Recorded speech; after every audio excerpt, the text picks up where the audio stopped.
ગરમ લાગે કહેજે પાછું. કેવું કીધું આપણે ખાધા પછી કેવું લાગે? મસ્ત હે. તો મિત્રો તમે પણ આવી સરસ મજાની રેસીપી આવનારી ચટપટી બનાવી નાખજો. આમ પણ પહેલી વાર મેં પણ સાંભળ્યું કે ભાઈ બટેટાનો ઓળો હોય નહીં, પણ આજે બનાવ્યો છે અને ઘરે પણ ટ્રાય કરી, પણ ખૂબ બહુ મસ્ત બન્યો.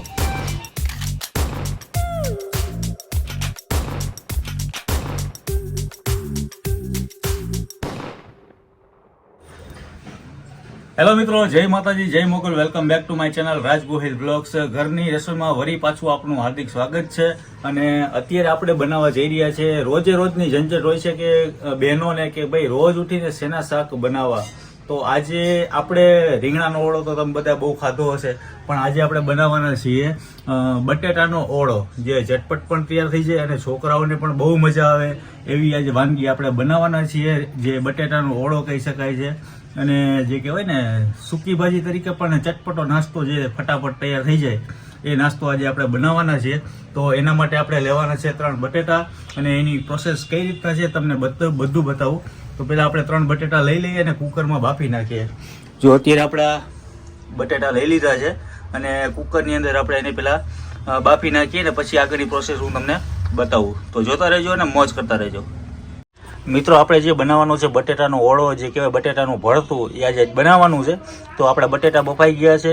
હવે આની જે સાધન સામગ્રી છે બધી આજ તમને બતાવું.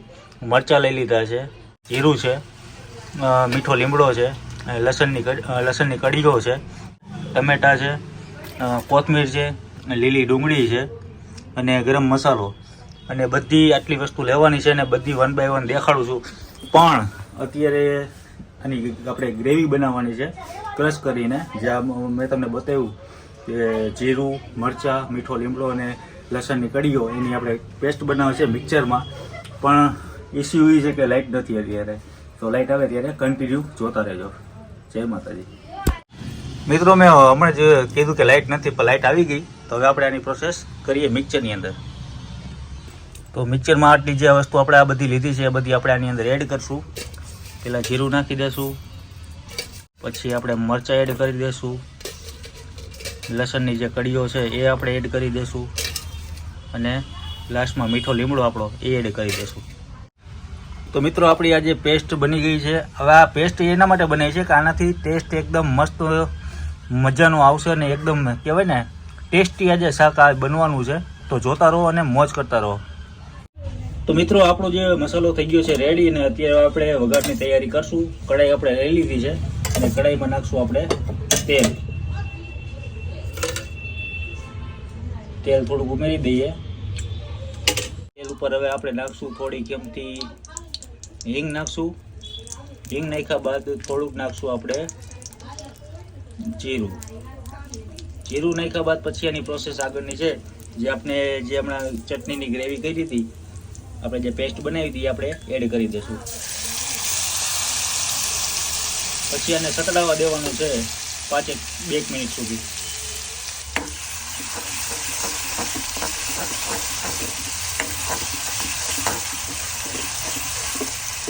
મિત્રો, આપણી પેસ્ટ સતડાઈ ગઈ છે, 1-2 મિનિટ સુધી સતડવા દીધી છે. અને હવે આપણે ઉપરથી નાખશું ટમેટા. ટમેટા નાખ્યા બાદ થોડાક આપણે મીઠા જે લીમડા હોય એ આપણે એડ કરશું ઉપરથી. અને આ વસ્તુ તમે બનાવજો મિત્રો ઘરે, છોકરાઓને બહુ મજા આવશે. જે બટેટાનો ઓળો, રીંગણાનો ઓળો તો બહુ બધાએ ખાધો, પણ આજે બટેટાનું ભરતું પણ કહેવાય છે અને આપણે બટેટાનો ઓળો પણ કહેવાય છે. હવે આપણે એની ઉપર સ્વાદ અનુસાર નમક નાખી દઈશું, મીઠું.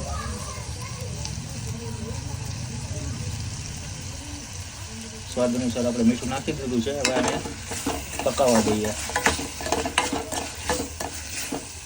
મિત્રો, આપણા ટમેટા સતળાઈ ગયા છે. હવે આની ઉપરથી નાખવાનું છે આપણે થોડોક અજમો નાખવાનો છે. અડધી ચમચી જેટલો અજમો આપણે એડ કર્યો છે. અજમો નાખ્યા બાદ હવે એની ઉપર આપણે નાખવાનું છે 2 ચમચી જેટલું ધાણા જીરું. આ ધાણા જીરું આપણે એડ કર્યું છે. ધાણા જીરું નાખ્યા બાદ આપણે જે ઘરે વપરાતો હોય ગરમ મસાલો એ આપણે એડ કરવાનો છે. અને ચાટ મસાલો હોય તો પણ તમે એડ કરી શકો છો, જેથી કરીને શાક આપણું જે ઓળો છે આ ચટપટો બને. પછી આને કરી નાખવાનું છે મિક્સ.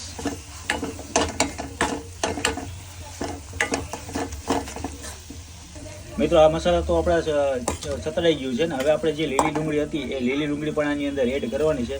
તમે સૂકી ડુંગળીનો પણ ઉપયોગ કરી શકો છો. સૂકી ડુંગળી હોય નાખો, લીલી ડુંગળી ના હોય તો સૂકી ડુંગળી નાખો. ત્યારે આપણે કોથમીરનો ઉપયોગ કરવાનો છે.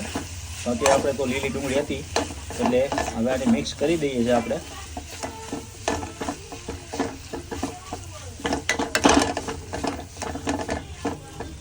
મિત્રો આપણે લીલી ડુંગળી એડ કરી નાખી છે અને હવે જે બાફેલા બટેટા હતા એ આપણે આને ક્રશ કરી નાખવાના છે હાથના મદદથી.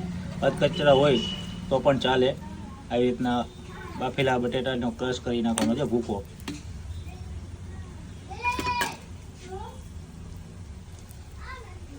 મિત્રો આપણે બટેટાને ક્રશ કરી લીધા છે હાથના મદદથી અને આની ઉપર હવે આપણે એડ કરી દઈશું અને પછી આને કરી નાખીએ મિક્સ. મિત્રો બટેટા એડ કરી નાખ્યા છે, પછી આવી રીતના આપણે કરી નાખીએ મિક્સ કરવાના છે બટેટા.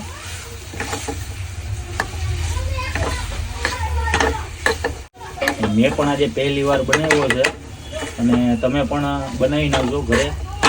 છોકરાઓને તો બહુ જ ભાવે છે. અને આમાં હજી આપણે ખાંડ પણ ઉમેરશું, લીંબુનો રસ પણ ઉમેરશું. આને પહેલાં થોડુંક ચડવા દઈએ. અને આપણે કહેવાય ને ભાજી, બટેટાની ભાજી થઈ ગઈ છે મસ્ત. હવે આને થોડુંક ને ચડવા દઈએ.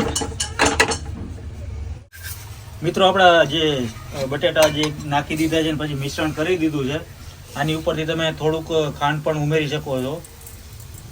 એટલે ચટપટું પણ લાગે, છોકરાઓને મજા આવે. અને હવે ઉપરથી નાખશું આપણે લીંબુનો રસ. લીંબુનો રસ પણ આપણે એડ કરી દઈએ. એટલે આ ખાવામાં તમને અને નાસ્તા માટે બેસ્ટ વસ્તુ છે. તો ઘરે પણ તમે બનાવી નાખજો. અને આની ઉપરથી હવે કરી દઈએ આપણે શણગાર કોથમીરનો. એટલે આપણું આ બટેટાનો ઓળો એ રેડી. મિત્રો ખાંડ પણ નાખી દીધી છે, લીંબુનો રસ પણ નાખી દીધો છે. હવે ઉપરથી આપણે નાખી દઈએ કોથમીર. એટલે હવે આપણું આ જે રીંગણા બટેટાનો ઓળો એ બની ગયો છે. હવે ટેસ્ટિંગ કરીને તમને જણાવું કે કેવો આ બન્યો છે. તો જોતા રહેજો અને મોજ કરતા રહેજો. જય માતાજી. મિત્રો આપણે શિયાળામાં તો ઘણી બધી જગ્યાએ બનતા હોય છે, રીંગણાનું ભરતું હોય છે, રીંગણાનો ઓળો હોય છે. પણ આજે તમારા માટે કંઈક નવી રેસીપી, નવા ચટપટી રેસીપી આજે લઈ આવ્યા છે. બટેટાનો ઓળો જે આપણે તમે ફૂલ આખો વિડીયો જોયો. અને આજે ઓળો કે જે મેં પહેલી વાર પોતે મેં બનાવ્યો છે કે બટેટાનો ઓળો, રીંગણાનો ઓળો તો બહુ ખાધો છે વાડીઓમાં, હોટલોમાં, ઘણી બધી જગ્યાએ. પણ આજે એવું થયું કે ભાઈ બટેટાનો ઓળો આજે બનાવીએ અને તમને પણ બતાવીએ. અને છોકરાઓને તો આ બહુ ભાવે એવી વસ્તુ છે. જુઓ, આ વસ્તુ તમે દાલ ફ્રાય જીરા રાઈસ સાથે પણ ખાઈ શકો છો, પરોઠા સાથે પણ ખાઈ શકો છો. તો ટેસ્ટિંગ માણીએ અને એન્જોય કરીએ.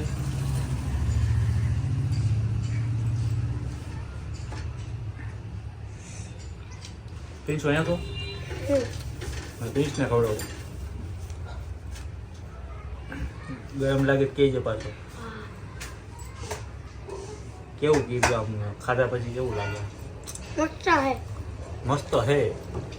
તો મિત્રો તમે પણ આવી સરસ મજાની રેસીપી અવનવી ચટપટી બનાવી નાખજો અને તમારા બીજા ફ્રેન્ડ સર્કલમાં પણ શેર કરતા રહેજો, જેથી કરીને એમને પણ ઉપયોગી થાય. તો આ વિડીયોને બને એટલો શેર કરો. અને ખરેખર આ વસ્તુ જે બહુ મસ્ત બની છે. રીંગણાના ઓળો તો આપણે બહુ ખાધો, પણ મેં પહેલી વાર પોતે જાતે રેસીપી બનાવીને બટેટાનો ઓળો, જે નામ પણ પહેલી વાર મેં પણ સાંભળ્યું કે ભાઈ બટેટાનો ઓળો હોય નહીં, પણ આજે બનાવ્યો છે અને ઘરે પણ ટ્રાય કરી. પણ ખૂબ બહુ મસ્ત બન્યો. આમાં તમને ટેસ્ટ આવશે જે ચટપટો, ખટમીઠો, જે આપણે લીંબુ નાખ્યું છે, ખાંડ પણ એડ કરી છે, પછી અજમાનો ટેસ્ટ પણ સારો એવો આવે છે. અને આપણે થોડું મરચું નથી નાખ્યું, કારણ કે આપણે જે ગ્રેવી કરી હતી ત્યારે મરચું, લસણ, જે આખું ગ્રીન મરચું હતું એ આપણે એડ કર્યું છે. તમે કોઈ તીખું ખાવાના શોખીન નથી, ઉપર તમે મરચું જે આપણે પાવડર એ પણ એડ કરી શકો છો. બાકી ગરમ મસાલાનો ટેસ્ટ લાજવાબ. તો આજનો વિડીયો પૂરો કરીએ. મળીએ નવા વિડીયો સાથે, નવી મોજ સાથે. જય માતાજી, જય મોગલ, જય શ્રી કૃષ્ણ, જય દ્વારકાધીશ. Bye bye.